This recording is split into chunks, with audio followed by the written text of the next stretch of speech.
कैसे हैं आप लोग? देखिए, अभी तक हम लोग पिछले लेक्चरों में क्या क्या ख़त्म कर लिए हैं। हम लोगों ने ख़त्म किया संसद के बाद अब हमारा लास्ट टॉपिक जो चल रहा था वो था राज्यपाल, जिसे हम गवर्नर भी कहते हैं। तो हम लोगों ने कल क्या क्या देखा था, थोड़ा सा एक रिवीजन टाइप में 5 मिनट का कर लेते हैं कि राज्यपाल के बारे में हम लोगों ने क्या देखा था कि राज्यपाल के सामान्य पहलू कि राज्यपाल की नियुक्ति कौन करता है। नियुक्ति कौन करता है? राष्ट्रपति करते हैं केंद्रीय मंत्रिपरिषद के सलाह पे। योग्यता के संबंध में बात किया था। योग्यता, उसके योग्यता कितने वर्ष होनी चाहिए इनकी? 35 वर्ष। उसके बाद क्या था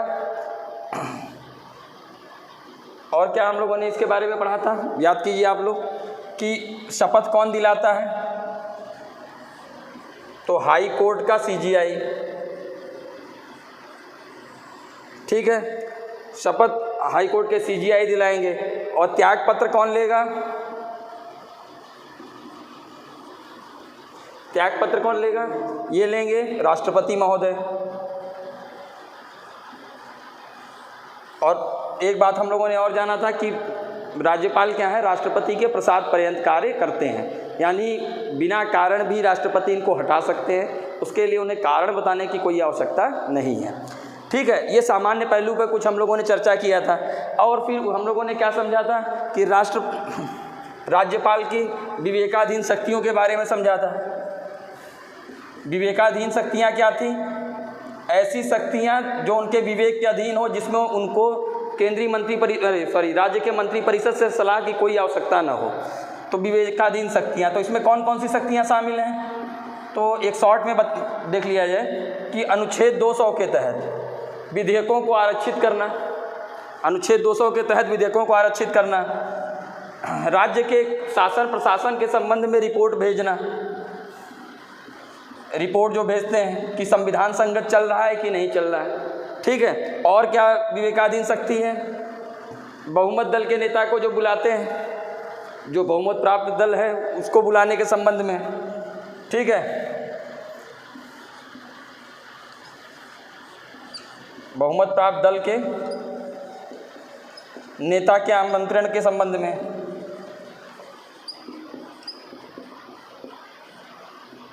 और क्या था इनके विवेकाधीन जो हम लोग बात कर रहे थे काफ़ी हद तक? तो और उनके पास आएगा कि रिपोर्ट, इसी रिपोर्ट के आधार पर अनुच्छेद 356 के तहत राष्ट्रपति शासन लगाया जाता है।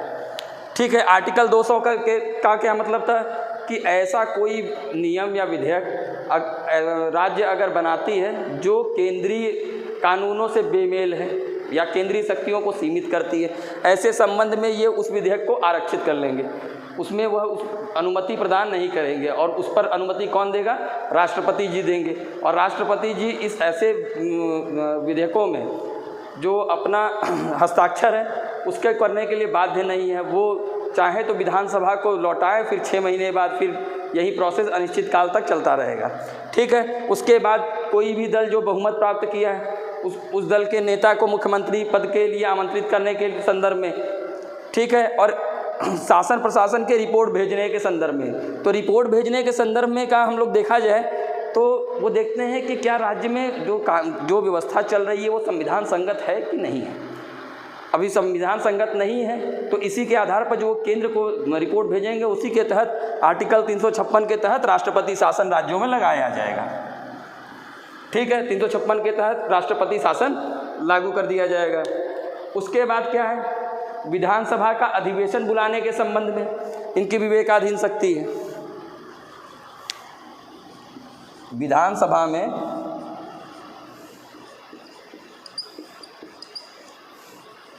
अधिवेशन बुलाने के संबंध में, अधिवेशन बुलाने के संबंध में। उसके बाद कोई भी दल मान लीजिए कि अगर बहुमत प्राप्त नहीं करता तो जो सबसे ज़्यादा क्या कहते हैं वोट पाया, मतलब जिनके सबसे ज़्यादा विधायक हैं उनको क्या करना, उनको क्या है विश्वास मत प्राप्त करने के लिए समय देना, विश्वास मत प्राप्त करने के लिए समय देना।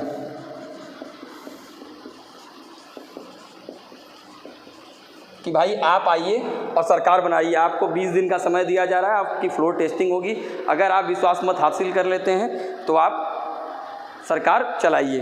तो इस तरीके से देखिए तो ये विवेकाधीन शक्तियाँ थी राज्यपाल की, जो कल हम लोगों ने समझा। और एक बात और याद रखिएगा, विवेकाधीन क्यों है? क्योंकि इसमें मंत्रिपरिषद के सलाह पर यह कार्य नहीं करते, यह अपने स्वविवेक से निर्णय कर सकते हैं। ये हो गई इनकी विवेकाधीन शक्तियों के बारे में। दूसरी कौन सी हम लोगों ने शक्ति देखी थी? दूसरी शक्ति हम लोगों ने देखी थी कार्यपालिका शक्ति।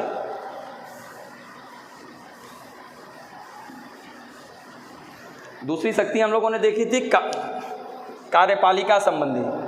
कार्यपालिका के बारे में तो आप लोग को पता ही होगा कि बता दें, कार्यपालिका शक्ति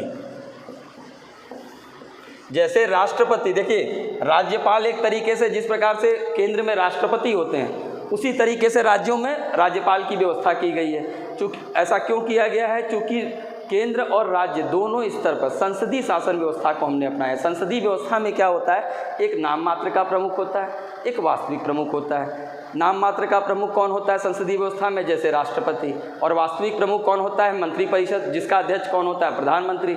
वही चीज़ सेम आपकी लागू होती है राज्यों पे। बस यहाँ पर एक अंतर होता है कि जहाँ पर हमारे राष्ट्रपति जी चुने हुए होते हैं, उनको चुना जाता है PR विथ STV सिस्टम से, वहाँ राज्यपाल को चुना ना जाके राष्ट्रपति इनको नियुक्त करते हैं, मनोनीत करते हैं। ठीक है, ये बेसिक डिफरेंस है इसमें। ऐसा क्यों किया गया है इसको हम लोग अभी आगे जानेंगे जब राज्यपाल की वास्तविक स्थिति को समझेंगे, क्योंकि यह पद बड़ा ही विवादित रहा है।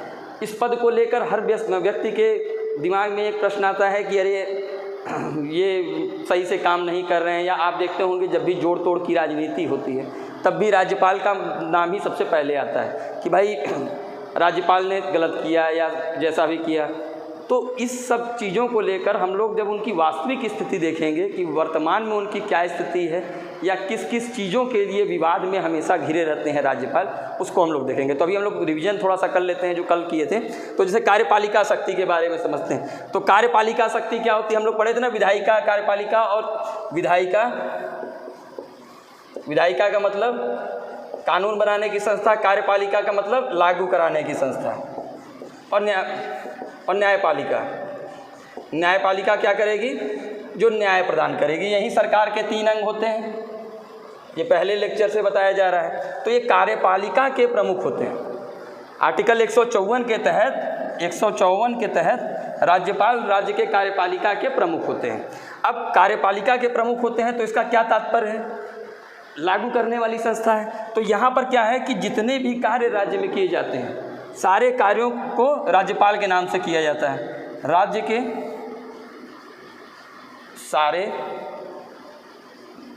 कार्यों को राज्यपाल के नाम से किया जाता है।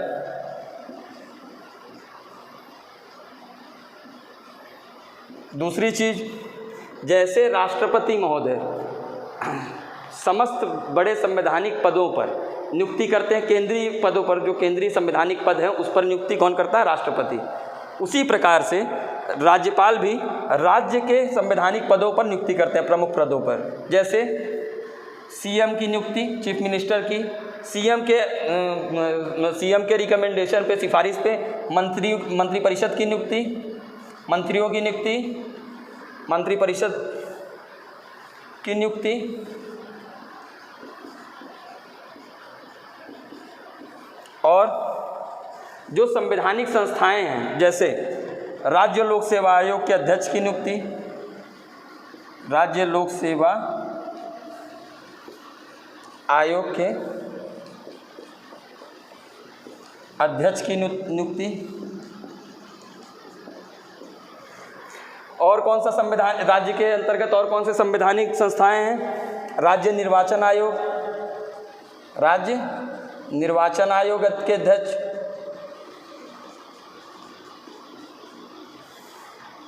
राज्य वित्त आयोग के अध्यक्ष। अभी हम लोग ये संस्थाएं आगे पढ़ेंगे। वित्त आयोग के अध्यक्ष की नियुक्ति करते हैं। और क्या करते हैं, विधान परिषद में 1/6 सदस्यों का, विधान परिषद में 1/6 सदस्यों का मनोनयन, जैसे राष्ट्रपति करते हैं राज्यसभा में, उसी प्रकार से विधान परिषद में 1/6 सदस्यों का मनोनयन। और विधानसभा में, अभी हम लोग विधानसभा और विधान परिषद के बेसिक डिफरेंस को समझेंगे, विधान परिषद कैसे बनती है, क्या सिस्टम है, क्या फंक्शन है, बस इसी लेक्चर के बाद हम उसको शुरू करेंगे। तो विधान परिषद में 1/6 सदस्यों का मनोनयन, और विधानसभा में अगर प्रतिनिधित्व नहीं है एंग्लो इंडियन का, तो एक एंग्लो इंडियन का मनोनयन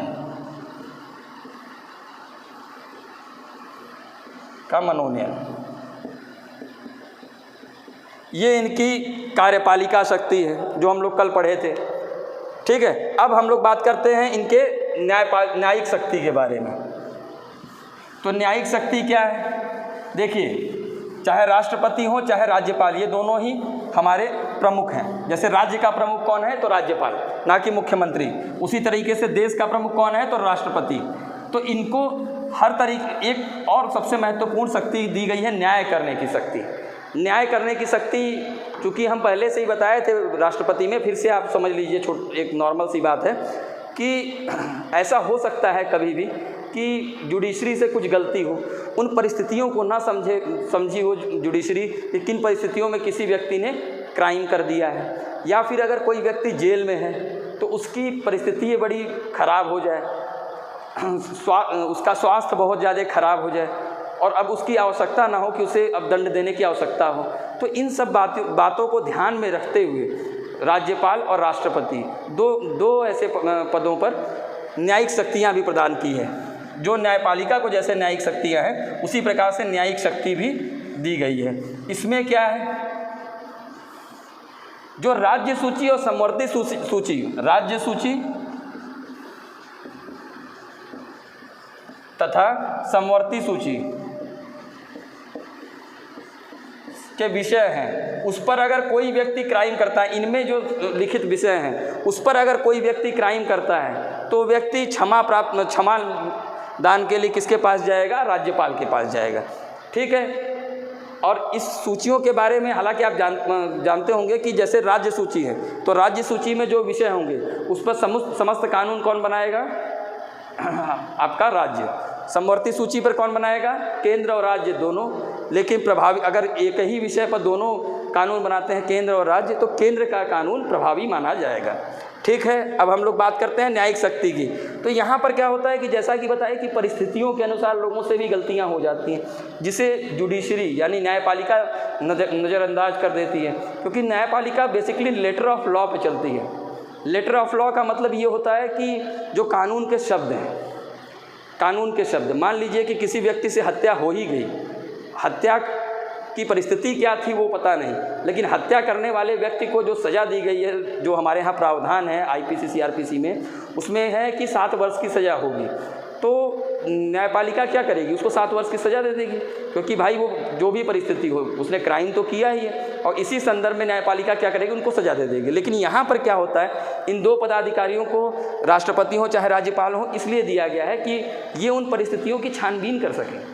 ऐसा तो नहीं है कि जुडिशरी तो भाई लेटर ऑफ लॉ पे चल रही है, लेकिन ये दो पदाधिकारी संवेदनशील हैं, राष्ट्र प्रमुख हैं, वो उस परिस्थितियों को समझे। अगर उनको ऐसा प्रतीत होता है कि जुडिशरी से गलती हो गई हो या फिर गलत उनको सज़ा दी गई हो, तो ऐसे मद में वो अपने न्यायिक शक्ति का प्रयोग करते हुए उस सज़ा को कम कर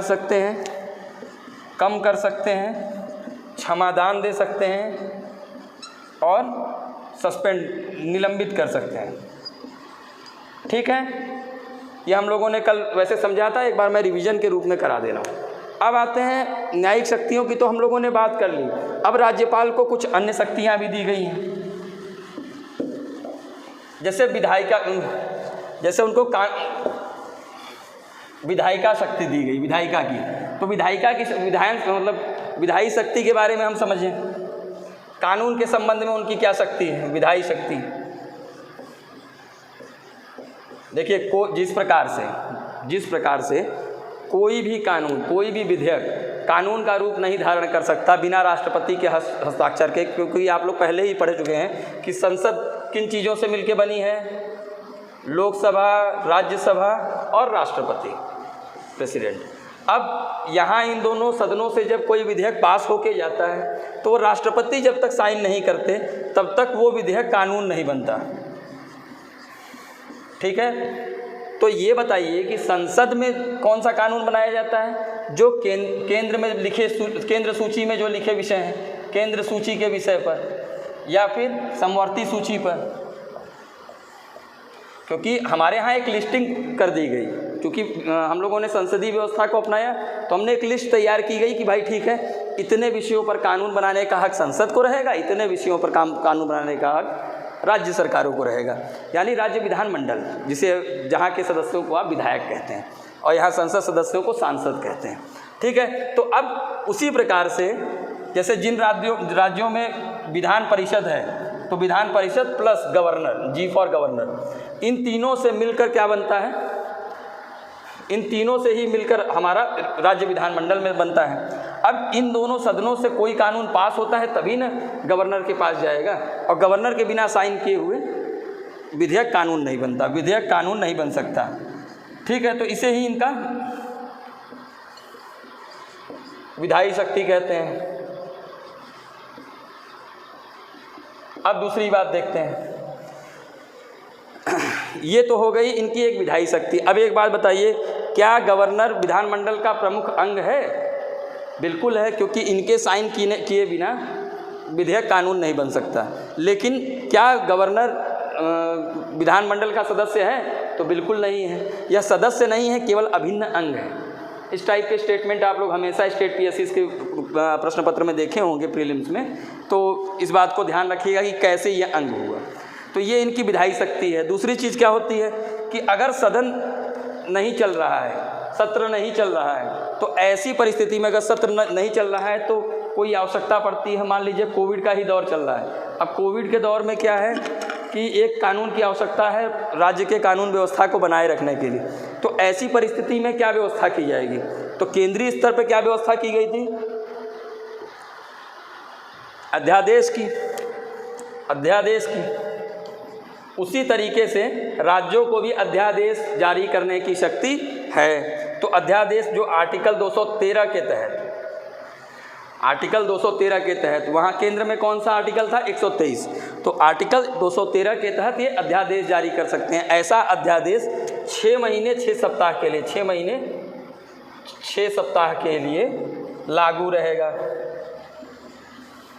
अब आप लोगों के दिमाग में आएगा कि जब राष्ट्रपति अध्यादेश जारी कर सकते हैं तो गवर्नर को क्या ज़रूरत है अध्यादेश जारी करने की? तो आपको पहले बता दूं कि राष्ट्रपति जो अध्यादेश जारी करते हैं वो केवल केंद्र सूची और समवर्ती सूची के विषय में वो केवल अध्यादेश जारी कर सकते हैं, और हमारे जो गवर्नर होते हैं वो अध्यादेश जारी करते हैं राज्य सूची और समवर्ती सूची के विषयों पर। ठीक है, तो आपके दिमाग में फिर से अब इसको ध्यान में रखिएगा कि जो कभी स्टेटमेंट इस टाइप का एग्जाम में आ जाए कि राज्यपाल किन किन विषयों पर अध्यादेश जारी करते हैं। अच्छा, इसको और अच्छा क्वेश्चन बनाना हो तो अगर लोक सेवा आयोग वगैरह बनाना चाहें तो वो सूची में जो विषय दिए हैं, सपोज़ कि केंद्रीय सूची के 2 विषय निकाल दिया, ऑप्शन में डाल दिया, 2 राज्य सूची के विषय में राज्य सूची का डाल दिया, 1 आपके समवर्ती सूची का। अब इनमें से वो बनाया कि निम्नलिखित में से कौन से विषयों पर गवर्नर अध्यादेश जारी कर सकते हैं। ठीक है, तो इस बात को विशेष ध्यान दीजिएगा कि गवर्नर की जो अधिकारिता होती है वो केवल राज्य सूची या समवर्ती सूची वाले विषयों पर। वहाँ पर भी अगर समवर्ती सूची से संबंधित कोई विषय है जिस पर राष्ट्रपति ने पहले से कोई अध्यादेश जारी कर रखा है और चल रहा है तो उस पर नहीं, ये लागू नहीं, मतलब गवर्नर फिर अध्यादेश जारी नहीं करते। ये आप लोग समझ गए होंगे कि इनकी विधायी शक्ति क्या है। अब आते हैं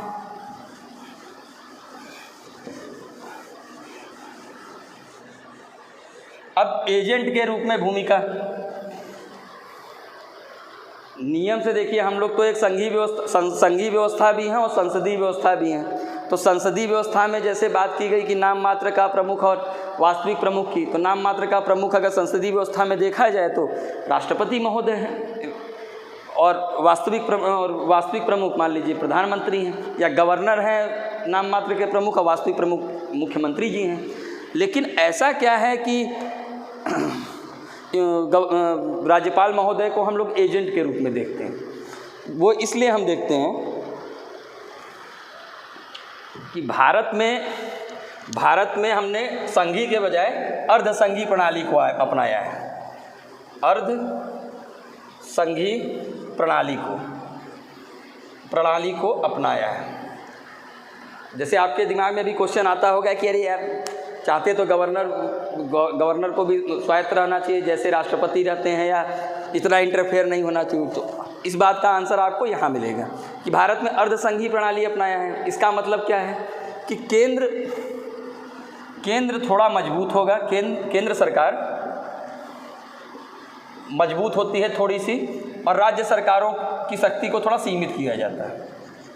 ऐसा इसलिए होता है ताकि एकता अखंडता बनी रहे, इसको थोड़ा सा डाउन किया जाता है, इनकी शक्ति को बढ़ाया जाता है और इनकी पावर को कम किया जाता है। ऐसा किस लिए है?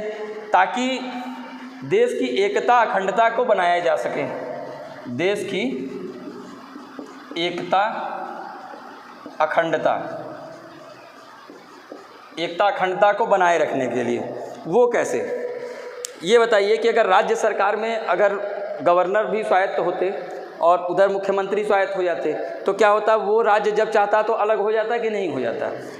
इसी चक्कर में क्या किया गया कि राज्यों पर एक नियंत्रण स्थापित करने के लिए एक प्रतिनिधि रखा अपना। और वो प्रतिनिधि कौन है? राज्यपाल। तो एक प्रतिनिधि अपना एक रिप्रेजेंटेटिव रखा है। हिस्ट्री में आप लोग पढ़ते हैं ना कि अंग्रेज़ों ने क्या किया कि अपना एक रेजिडेंट रखा हर प्रिंसली स्टेट में, जो भी रजवाड़े थे। उसी तरीके से मान लीजिए राज्यपाल को हमने ये राष्ट्रपति के प्रतिनिधि, केंद्र सरकार के प्रतिनिधि के रूप में रखा गया। इससे क्या होगा कि केंद्र सरकार कहीं ना कहीं राज्य अगर गलत ट्रैक पे जा रहा है, लोकतांत्रिक व्यवस्था से मेल नहीं खा रही है, ऐसी चीज़ें कर रहा है, तो उस पर नियंत्रण लगाया जा सके, और इसीलिए प्रतिनिधि के रूप में देखा जाता है। अब आपके दिमाग में यह प्रश्न भी उतर जाएगा, ये बात निकल जाएगी दिमाग से कि अगर आपके दिमाग में आएगा कि अरे यार, राज्यपाल को भी चुना जा सकता था, क्यों नहीं चुना जा रहा है? केवल उनको राष्ट्रपति क्या है, केंद्रीय मंत्रिपरिषद के सलाह पर नियुक्त कर देते हैं। तो आपको इस बात का अब समझ में आएगा कि अगर राज्यपाल चुना जाता तो कहीं ना कहीं दलगत राजनीति करने लगता, वो केंद्र के प्रतिनिधि के रूप में कभी कार्य नहीं कर सकता और वो दल को ज्वाइन कर लेता, जिससे क्या होता, एकता अखंडता हमारे देश की प्रभावित हो जाती। इसीलिए ना ही इस पद के लिए निर्वाचन की व्यवस्था की गई और ना ही इस पद के लिए चुनाव की व्यवस्था की गई। तो इन बातों को ध्यान में रखते हुए प्रतिनिधि के रूप में कार्य करते हैं। अब ये प्रतिनिधि के रूप में क्या क्या कार्य करेंगे? तो प्रतिनिधि के रूप में सबसे पहला काम क्या करेंगे कि जो केंद्र के दिशा निर्देश हैं,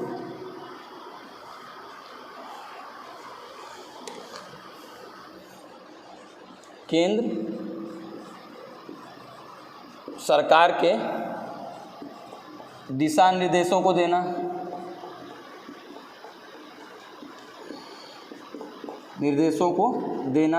राज्यों तक पहुंचाना, और राज्य के कानून व्यवस्था को देखना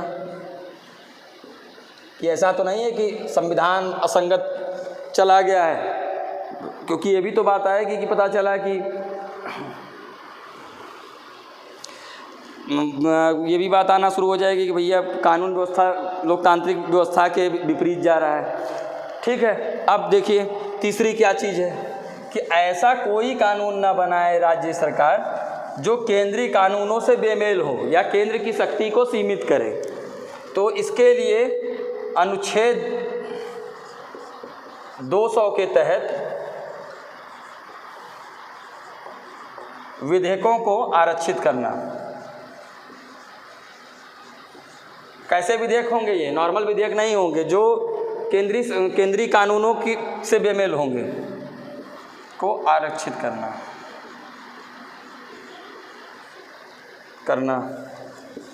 और क्या हो सकता है? जो सीमावर्ती राज्य हैं, सीमावर्ती राज्यों पर निगरानी रखना, क्योंकि वो अंतर्राष्ट्रीय सीमा से जुड़े रहते हैं, पर निगरानी। और जनजातीय क्षेत्रों में, जनजातीय क्षेत्रों में जनजातीय परिषद बनाना और मंत्री का नियुक्त करना, कल्याण मंत्री का, जनजातीय कल्याण मंत्री की नियुक्ति करना। और जो भी कानून वगैरह केंद्र सरकार राज्यों को अपने कार्यों को हस्तांतरित करती है, जैसे केंद्र सरकार कुछ कार्यों को हस्तांतरित कर देती है, वो सारे विषय इसके अंतर्गत आ जाएंगे। ठीक है।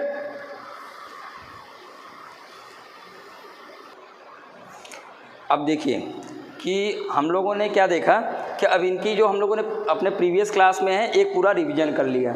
अब हम लोग बात करते हैं एक व्यवहारिक मुद्दे की, जो हमेशा आपको न्यूज़पेपर के आर्टिकल्स वगैरह में देखने को मिलता है। वो क्या है कि कुछ लोग कहते हैं कि राज्यपाल अपनी शक्तियों का दुरुपयोग कर रहे हैं।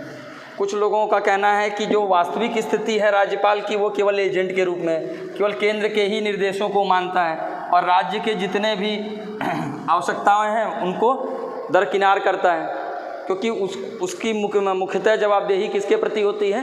केंद्र के प्रति होती है। इस तरीके की बातें होती हैं। अच्छा, एक बात और भी है कि राज्यपाल को चूँकि हटाए जाने का कोई भी प्रावधान ही नहीं है। हटाने का मतलब ये है कि राष्ट्रपति जब चाहे राज्यपाल को हटा सकते हैं। आप देखते होंगे कि हमेशा 2 से 3 महीनों में कि करंट अफेयर में देखते होंगे कि कहीं के राज्यपाल कहीं चेंज कर दिए गए।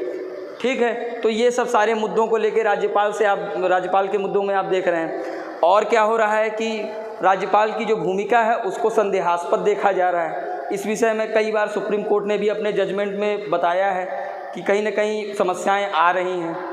राज्यपाल का पद और सुप्रीम कोर्ट ने तो यहाँ तक कहा है कि राज्यपाल क्या है, केवल केंद्र के एजेंट नहीं है, वो कोई किसी का एम्प्लॉय नहीं है, तो उनको संविधान संगत चलना चाहिए, संविधान के अनुसार चलना चाहिए।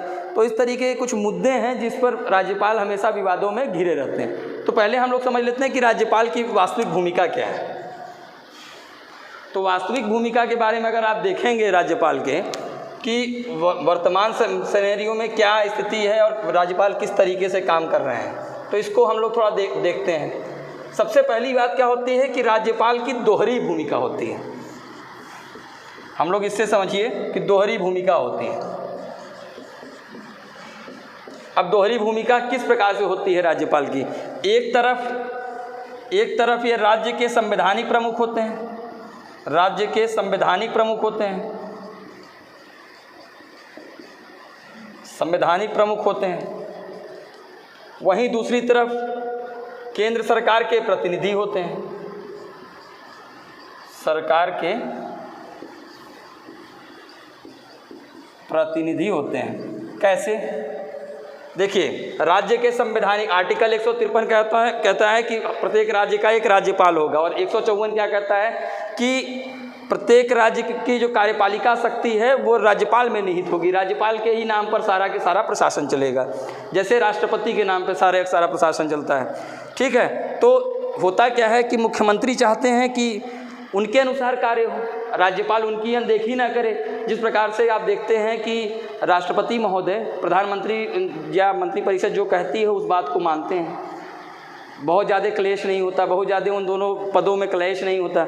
लेकिन यहाँ पर क्या होता है कि चूँकि ये केंद्र के प्रतिनिधि होते हैं, अब केंद्र में हो सकता है दूसरे दल की सरकार हो। लोकतांत्रिक प्रतिनिधि लोकतंत्र है भारत का। प्रतिनिधि मूलक लोकतंत्र में क्या है कि जो बहुमत प्राप्त दल है वो शासन करेगा।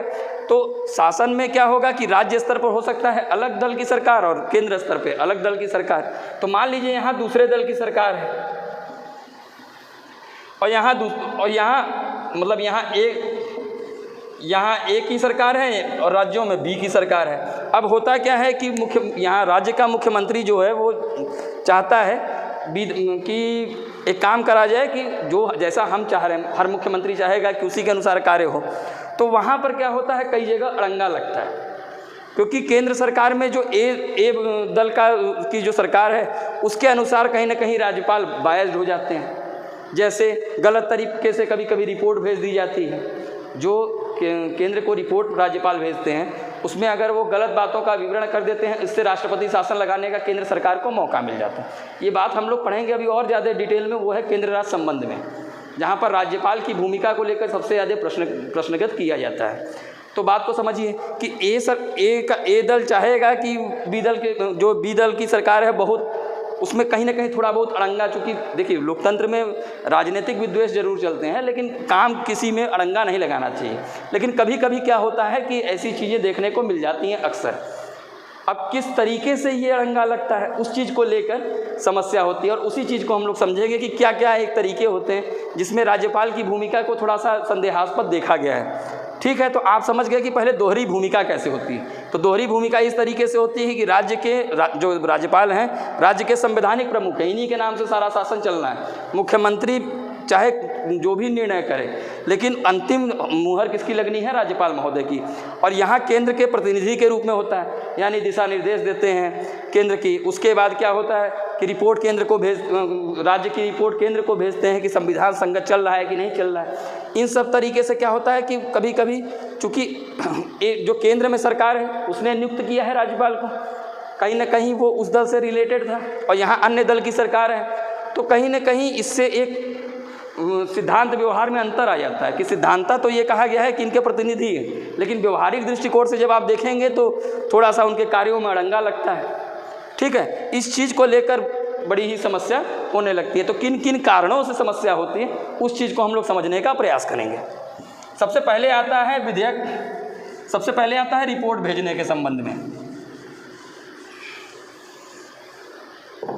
जो रिपोर्ट राज्यपाल महोदय भेजते हैं, तो रिपोर्ट भेजने के संबंध में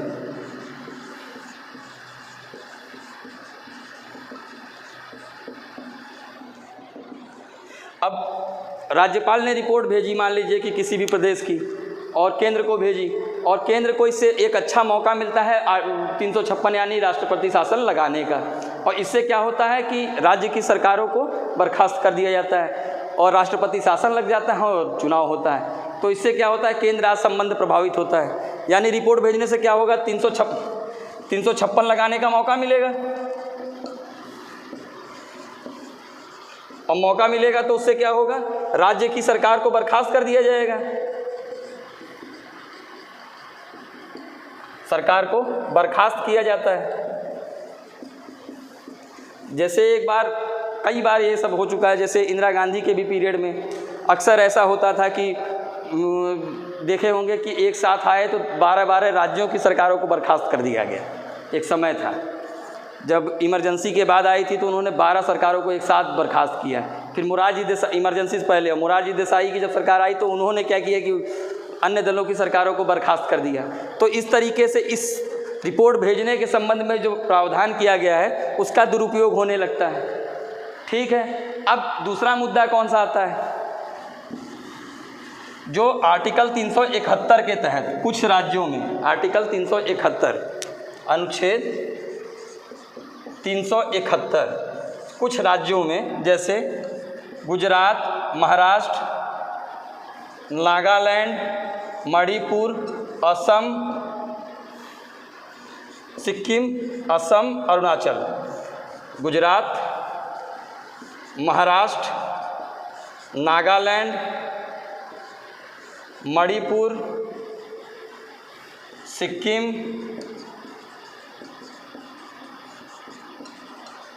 असम एवं अरुणाचल प्रदेश।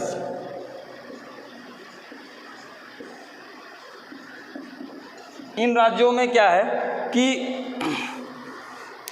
ये चूँकि सीमावर्ती राज्य हैं, जैसे गुजरात की जल सीमा और थल सीमा दोनों लगती है पाकिस्तान से, महाराष्ट्र हमारा बहुत औद्योगिक क्षेत्र है, ठीक है, वहाँ उसकी भी सीमा लगती है। इधर नागालैंड हो गया, चाहे मणिपुर हो गया, चाहे सिक्किम हो गया, चाहे असम, चाहे अरुणाचल, ये सब अंतर्राष्ट्रीय सीमाएं साझा करते हैं। इन प्रदेशों में क्या है, राज्यपाल को ज़्यादा पावर दी गई है। तो इन राज्य के जो मुख्यमंत्री हैं इस चीज़ को लेकर बड़ा ही शिकायत करते हैं। ठीक, तो आर्टिकल 371 का मुद्दा। तीसरा होता है अनुच्छेद 200। अनुच्छेद 200 जो कि अभी फिर से बताया है कि अनुच्छेद 200 क्या है, कि ऐसा कोई कानून, अनुच्छेद 200। इसके तहत क्या है कि ऐसा कोई कानून जो केंद्रीय कानून से बेमेल हो, केंद्रीय कानूनों ऑब्लिक केंद्र की शक्ति को सीमित करता हो, की शक्ति को सीमित करता हो, ऑब्लिक हाई कोर्ट के क्षेत्राधिकार को कम करता बदलता हो, कार को बदलता हो, तो ऐसे विषयों पर क्या करते हैं गवर्नर कि जब विधानसभा और विधान परिषद से कोई भी कानून पास होता है तो उन कानून को आरक्षित कर लेते हैं राष्ट्रपति के लिए,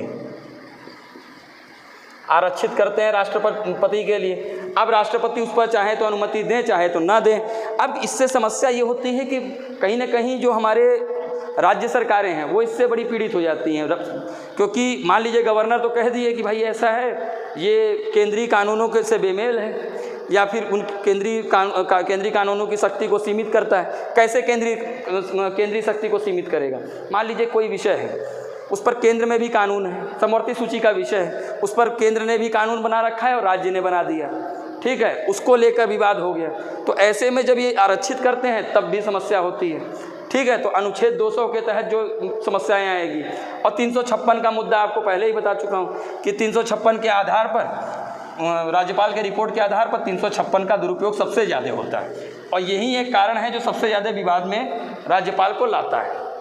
अब देखिए, कुछ चीज़ें होती हैं जो परिस्थितिवश राज्यपाल को मिल जाती हैं, परिस्थितियों से उनको जो शक्ति मिलती है उस आधार पर भी समस्याएं उत्पन्न हुई हैं।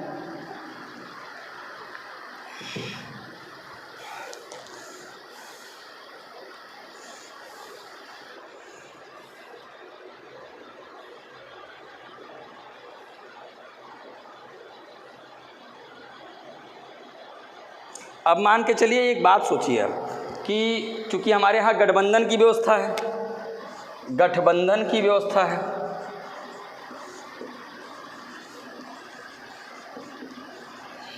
तो ये बात हमेशा याद रखिएगा कि जब गठबंधन की सरकार होती है तो उस परिस्थिति में राज्यपाल ज़्यादा मजबूत हो जाते हैं। और सोचिए कि गठबंधन में क्या होता है, 2 से 3 दल A, B, C, 3 दल मान लीजिए मिलकर सरकार चला रहे हैं, लाइक महाराष्ट्र में।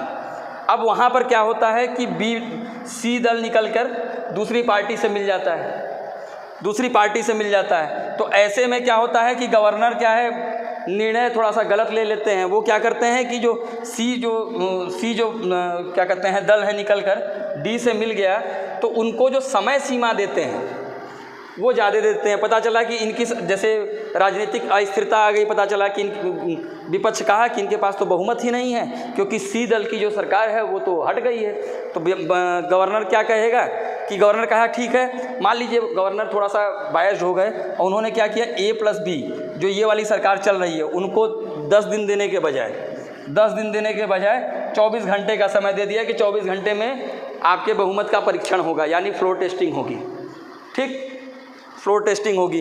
तो भाई मान लीजिए कि कुछ दल अलग भी हो गए, तो नैतिक रूप से कहा जाए तो इनको कुछ समय तो देना ही चाहिए, एटलीस्ट 5 दिन तो दे दीजिए, 4 दिन दे दीजिए। लेकिन मान लीजिए कि गवर्नर इस जगह थोड़ा सा निर्णय में 24 घंटे की व्यवस्था कर देते हैं, तो ऐसे में क्या होता है, हमेशा विवादों के घेरे में आ जाता है। और वहीं क्या करते हैं कि दूसरी तरफ C और D की सरकार को जब बनाने को होता है तो उनको जो बहुमत साबित करने के लिए समय 10 दिन से ऊपर दे देते हैं। आप लोग हमेशा न्यूज़पेपर में देखते हैं। ये क्या है कि गठबंधन व्यवस्था में इनको बहुत ज़्यादा इस तरीके की शक्तियाँ मिलती है, क्योंकि भाई गठबंधन में उतना दबाव भी नहीं रहता। और ऐसे में अगर जब दल एक दूसरे से टूटते हैं तो कहीं ना कहीं इस यहाँ पर इनकी जो स्थिति है गवर्नर महोदय की वो संदेहास्पद हो जाती है। समझे आप बात को कि मान लीजिए कि A, B, C 3 की गठबंधन की सरकार चल रही है, मान लीजिए कि C जो दल है, जो दल C है वो हट जाता है, हट के कहा वो जाके D दल से मिल जाता है। ऐसे में वो जो समय सीमा होती है, समय सीमा को क्या करते हैं, कम कर देते हैं, 24 घंटे दे देते हैं। और वहीं अगले दल को जो सरकार बना रहा है उसको 10 दिन का प्रॉपर समय दे देते हैं, जिसमें वो मैनेजमेंट कर ले, अपने बहुमत का पूरा व्यवस्था कर ले। वो सब तो आप लोग जान ही रहे हैं आज के वर्तमान सिनेरियो में कि कैसे व्यवस्था होती है और क्या नहीं होती है। तो समझे, तो इस जगह सबसे ज़्यादा विवादास्पद रहा, चाहे गोवा में हुआ, चाहे महाराष्ट्र में हुआ, ये तो करंट में हम सबसे ज़्यादा देखते हैं। अगर आप मेंस देने जा रहे हैं तो इस तरीके की चीज़ों को तो समझ लीजिए इस टाइप के पॉइंट पर एकदम तैयारी बना के रखिएगा, क्योंकि ये एक ऐसा पॉइंट है जो आपको एसे में भी मदद कर सकता है। आप एसे में आप कहीं कोट कर सकते हैं, या फिर आप मेंस में आपको सेकंड पेपर में मदद करता है, ठीक है। और प्रीलिम्स में क्या है कि आपको ये असर्शन रीजनिंग, कथन कारण के रूप में पूछ सकते हैं। देखिए पैटर्न चेंज हो रहा है धीमे धीमे यूपी पीसीएस का भी, तो हम लोग अगर फैक्ट से ज़्यादा थोड़ा कुछ कंसेप्ट पे भी जाएंगे कि क्यों, कैसे, क्यों हो रहा है। जैसे मान लीजिए गवर्नर की दोहरी भूमिका क्यों है, इस टाइप का कथन कारण पूछ दिया, तो हम लोग कम से कम ये तो समझ पाए ना कि ये इसलिए हुआ है क्योंकि हम लोग अर्धसंघीय व्यवस्था है और एकता अखंडता को बनाए रखने के लिए व्यवस्था की गई है। तो आप इस तरीके से क्वेश्चनों को सही कर लेंगे। पता चला वहाँ ऑप्शन आया संघीय व्यवस्था, तो आप कहेंगे नहीं भारत में संघीय व्यवस्था तो है, मार दिए एकदम। और बाद में आए और आप उसको सही आंसर मान रहे थे, पता चला क्वेश्चन गलत हुआ। आप आयोग पर क्वेश्चन करने लगे कि आयोग ने गलत आंसर दिया। तमाम बातें जो होती हैं, आप लोग तो पेपर दे रहे हैं, जान ही रहे हैं, ठीक है। तो ये पूरी बात हुई। अब बात करते हैं तीसरी क्या समस्या होती है। अब जैसे इसका एग्जाम्पल देखना चाहें तो बड़ा कई बार ऐसे इसके एग्जाम्पल हम लोग को देखने को मिलते हैं। जैसे क्या होता है कि एक समय था, शिबू सोरेन का समय था। शिबू सोरेन कहाँ के हैं, झारखंड के मुख्यमंत्री थे।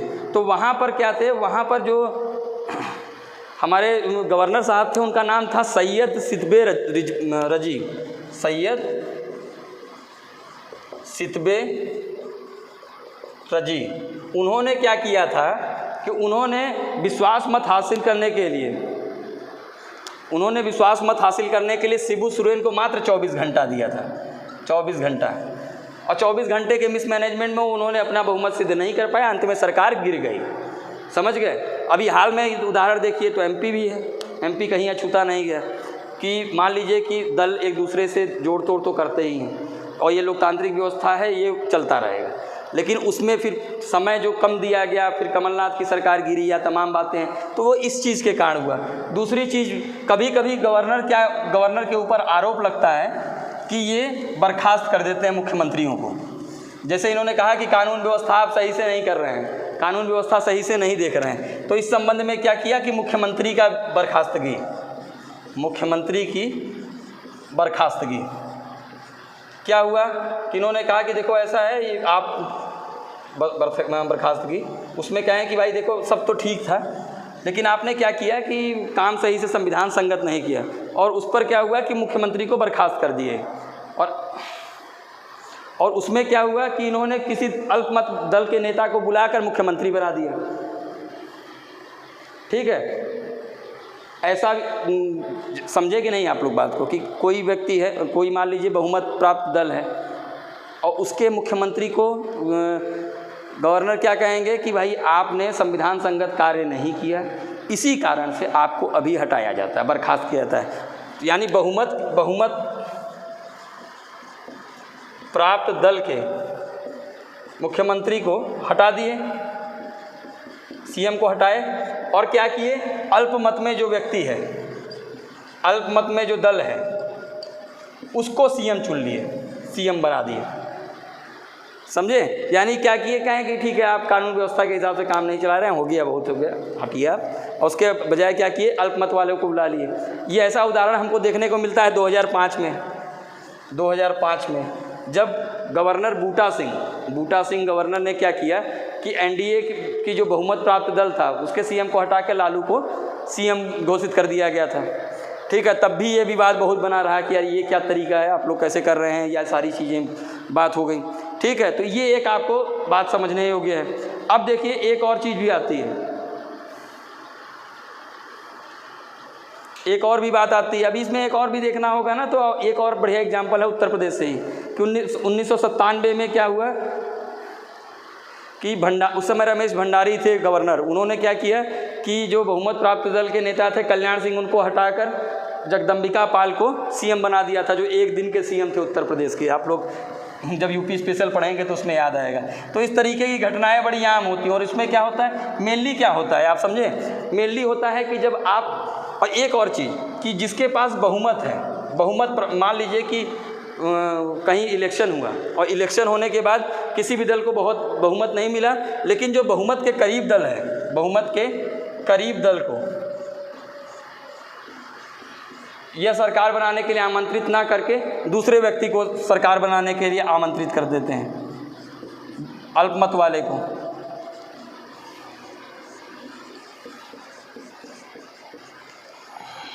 जैसे मान लीजिए कि ए दल है, ए दल ने सीट पाई है मान लीजिए 13 और बी दल है सीट पाई है 9। नियम और नैतिकता दोनों के तहत आमंत्रण किया जाना चाहिए था किसको? ए को, लेकिन वो बुला दिया बी को। इसको लेकर विवाद हुआ, जैसे एक बार गोवा में लेके विवाद हो गया था, आप लोग याद होगा, ठीक है। तो ये एक बहुत बड़ी समस्या है कि आप बहुमत दल के नेता को ही नहीं बुला रहे। तो कुल मिलाकर विवाद के बिंदु क्या है? एक तो सबसे बड़ा विवाद का बिंदु होता है गवर्नर का विवेकाधीन जो शक्तियाँ दी गई, उसको लेकर बहुत ज़्यादा ही विवाद रहता है। अच्छा, बड़ी स्वाभाविक बात है, केंद्र सरकार में केंद्र में जिस दल की सरकार रहेगी, केंद्र में जिस दल की सरकार रहेगी वो अपने ही आदमी को गवर्नर नियुक्त करते हैं। गवर्नर नियुक्त करने के लिए कोई विशेष प्रावधान का उल्लेख ही नहीं है संविधान में, बस योग्यता के आधार पर उन्होंने बोल दिया है कि 35 साल हो, लाभ का पद धारण न करता हो, भारत का नागरिक हो। ऐसा तो बोला नहीं है कि वो किसी भी दल का ना हो, ऐसे व्यक्ति को करिए। ये अक्सर किया जाता है प्रशासक में, जो हम लोग यूटीज़ में करते हैं। जैसे मान लीजिए कि प्रशासक में आप देखे होंगे कि गिरीश चंद्र मुर्मू को बनाया गया था, या फिर आप किरण बेदी को देख लीजिए जो पॉलिटिकली बैकग्राउंड की नहीं हैं लोग, ठीक है। तो केंद्र क्या है, अब केंद्र में जिसका भी दल होगा वो अपने ही आदमियों को भेजेगा, और भेजने के बाद क्या होता है, इससे और ज़्यादा केंद्र और राज्य के संबंध खराब होते हैं। तो कुल मिलाकर विवाद का विषय क्या क्या है आज के डेट में? तो अनुच्छेद 200 के तहत आरक्षित करना। दूसरा कौन सा विवाद का विषय होगा? जो रिपोर्ट भेजते हैं, रिपोर्ट के आधार पर जो 356 लगता है, बहुमत परीक्षण को लेके, परीक्षण में समय को लेके, परीक्षण में कितना समय दिया जाएगा विश्वास मत हासिल करने के लिए, कितना समय दे रहे हैं गवर्नर, परीक्षण में समय को लेके। गठबंधन में मुख्यमंत्री के आमंत्रण के संबंध में कि किसको ये सरकार बनाने के लिए आमंत्रित करेंगे, ठीक है। और उसके बाद आप देखेंगे तो जो सीमावर्ती राज्य हैं, तो अनुच्छेद 371 के तहत सीमावर्ती राज्यों के लिए, इसको बड़ा शॉर्ट ट्रिक है, इसको नोट कर दे रहा हूँ, आप लोग याद रखिएगा। जो सीमावर्ती राज्यों में गवर्नर की जो भूमिका रहती है उसको आर्टिकल 371 में बोला गया है। और 371 को याद करने का ट्रिक है गुमनाम पुर सीए, लिख दे रहा हूँ, गुमनाम पुर सीए। अब देखिए इससे आपको सारे राज्य याद हो जाएंगे। गु का मतलब हो गया गुजरात, गु फॉर गुजरात। म का मतलब महाराष्ट्र, ना का मतलब नागालैंड, एम का मपुर का मतलब हो गया मणिपुर, सी का मतलब हो गया सिक्किम, आ का मतलब अरुणाचल और असम फिर से आप इसको सुन लीजिएगा, गुमनामपुर सी। तो इतने राज्यों में, जो सीमावर्ती राज्यों में गवर्नर को विशेष पावर दी गई है। अब इन सारे विषयों को लेकर विवाद हमेशा ही बना रहता है और केंद्र और राज्य में हमेशा टकराव आपको देखने को मिलेगा, ठीक है। तो ये गवर्नर की वास्तविक भूमिका है। अब आप लोग के दिमाग में आएगा कि यार इतना विवाद तो हो गया, तो ज़रूर जुडिशरी या कोर्ट कुछ तो बोली होगी। तो बिल्कुल सुप्रीम कोर्ट में जब ये मुद्दा गवर्नर का गया तो उस पर सीधी सी बात हुई। सुप्रीम कोर्ट का जो जजमेंट है वो ये है कि गवर्नर यानी राज्यपाल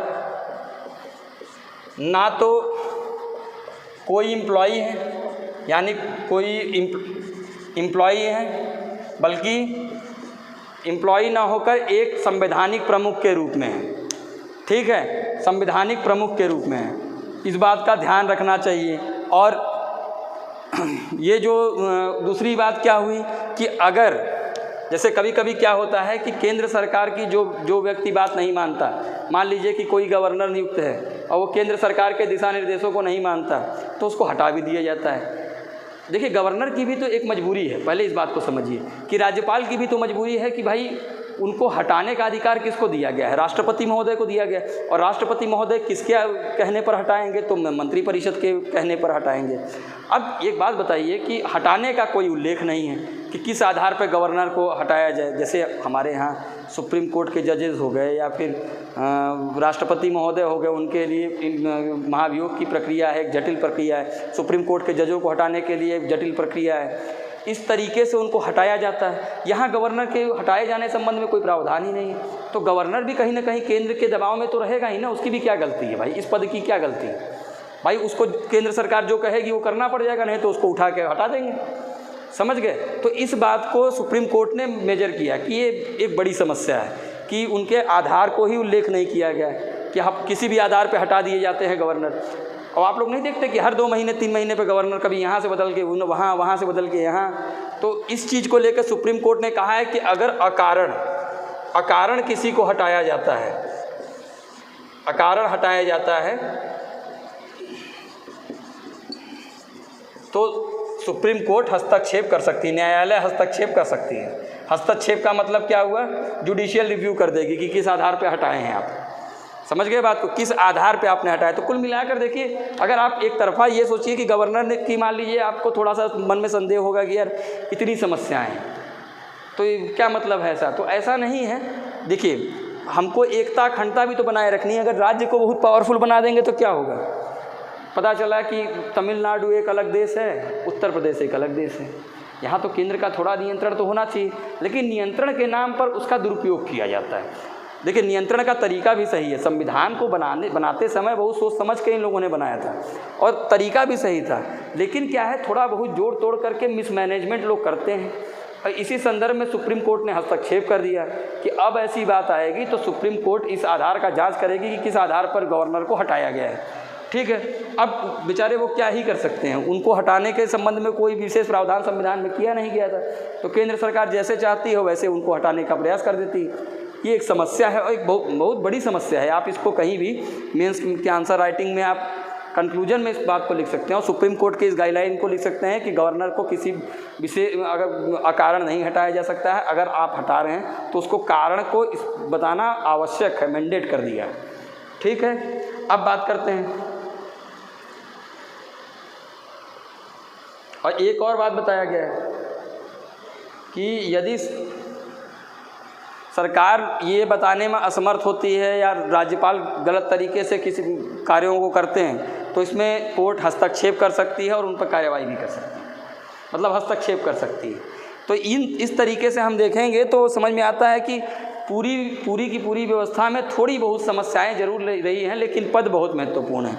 नहीं तो ऐसे हमारा अर्धसंघीय ढांचा पूरी तरीके से टूटने की संभावना बन जाती है। अब देखिए, हम लोग चूँकि एग्ज़ाम के पॉइंट ऑफ व्यू से देख रहे हैं तो हम लोग को क्या क्या चीज़ें ध्यान में रखनी है। देखिए, हम लोग को पहले तो सामान्य पहलू याद रखना है। अगर आप स्टेट पीएससीज दे रहे हैं तो छोटी छोटी बातें भी ध्यान रखिए, कौन सी आर्टिकल में क्या है क्या नहीं है। ठीक, उसके बाद जो अभी हमने इतने देर से अभी बोला या पिछले लेक्चरों में बोला, उन पॉइंट को ज़रूर याद रखिएगा कि किस विषय क्या कहते हैं न्यायिक शक्ति में क्या है, मेन चीज़ कार्यपालिका शक्ति में क्या है, और ख़ास तौर में गवर्नर की विवेकाधीन शक्तियाँ जरूर पढ़िएगा, क्योंकि विवेकाधीन शक्तियों से ही क्वेश्चन सबसे ज़्यादा अराइज होते हैं। और आपको अगर विवेकाधीन शक्तियाँ गवर्नर की पता है तो अगर किसी तरीके का क्रिटिकल एनालाइज वाला क्वेश्चन आ जाता है क्रिटिक करने के लिए तो आप उसको अच्छे से हैंडल कर लेंगे। ठीक है, अब दूसरी बात आती है कि पीटी में किस तरीके से पूछेगा।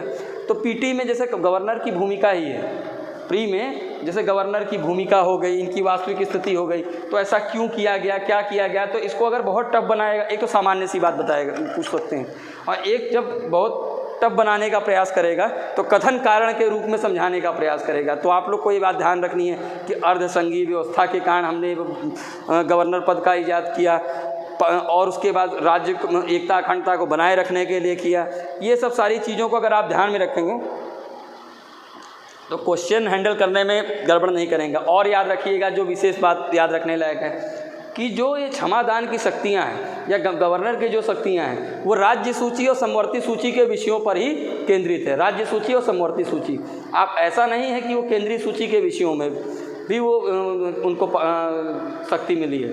एक और बात याद रखिए कि जो एग्ज़ाम में जैसे अभी आप आगे पढ़ेंगे आप लोग सूची के विषय में कि किस सूची में क्या है और क्यों है, तो उस सूचियों में आप लोग ध्यान रखिएगा कि कभी कभी एग्ज़ाम में बहुत टफ बनाने के चक्कर में सूचियों के विषय दे देंगे और पूछ सकते हैं कि ये गवर्नर इस पर निर्णय कर सकते हैं कि नहीं कर सकते।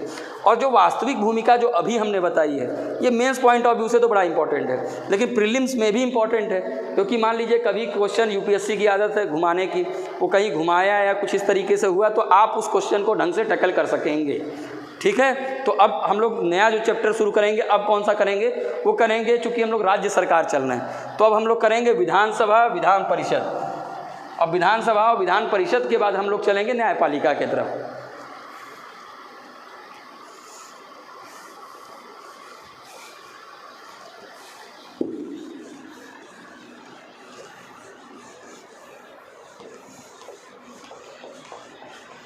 देखिए एग्ज़ाम टल गया है तो इसका मतलब ये नहीं है कि लापरवाही आप लोग करें। और एक बात और याद रखिएगा, जितना ज़्यादा एग्ज़ाम टलता है उतना ही करंट का बर्डन बढ़ जाता है। तो करंट अफेयर अपने स्तर से बनाते रहिएगा, बाकी तो क्लासेस में हो ही रहा है, लेकिन आपको स्वयं से भी प्रयास करना है। अब हम लोग जो अगला चलेंगे वो क्या चलेंगे, विधानसभा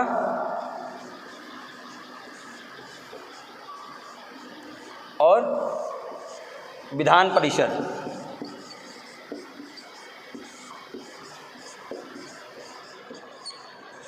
अब देखिए एक बहुत सिंपल सी बात है, हम लोगों ने भारत में जो संविधान में व्यवस्था की गई है वहाँ पर हम लोगों ने क्या किया है, केंद्र तथा राज्य दोनों स्तरों पे हम लोगों ने कैसी व्यवस्था की है, संसदीय व्यवस्था की है। संसदीय व्यवस्था का मतलब समझे आप लोग कि आपके यहाँ जो संसद सर्वोच्च रहेगी, संसद के माध्यम से ही सारे कानून बनाए जाएंगे और इस तरीके की सारी बात की जाएगी। तो अब जिस तरीके से केंद्र स्तर पर संसद होती है, संसद क्या काम करती है, संसद केंद्र सूची तथा केंद्र सूची तथा समवर्ती सूची के विषयों पे, केंद्र सूची प्लस समवर्ती सूची के विषयों पर कानून बनाती है, पर कानून बनाएगी। उसी तर्ज पर विधानसभा में क्या होगा, राज्य सूची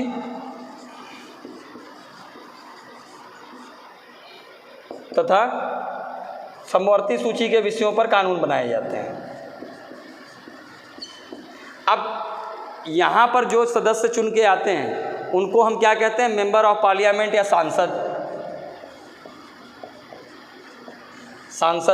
और यहाँ पर विधानसभा को हम इंग्लिश में क्या कहेंगे, लेजिस्लेटिव असेंबली। तो यहाँ पर जो चुने हुए व्यक्ति आएंगे उनको हम क्या कहेंगे, MLA, member of legislative assembly, जिसे हम लोग विधायक कहते हैं। यहाँ तो काफ़ी लोग इसी में कंफ्यूज आते हैं कि किसको सांसद कहते हैं, किसको विधायक कहते हैं। अब हम लोग देखेंगे कि विधानसभा में कौन जाएगा। तो जैसे संसद में क्या होता है कि हम लोगों ने क्या किया, हम लोगों ने बनाया लोकतंत्र में हम लोगों ने प्रतिनिधि मूलक लोकतंत्र को माना। अब प्रतिनिधि मूलक लोकतंत्र में क्या होता था कि प्रतिनिधि मूलक लोकतंत्र में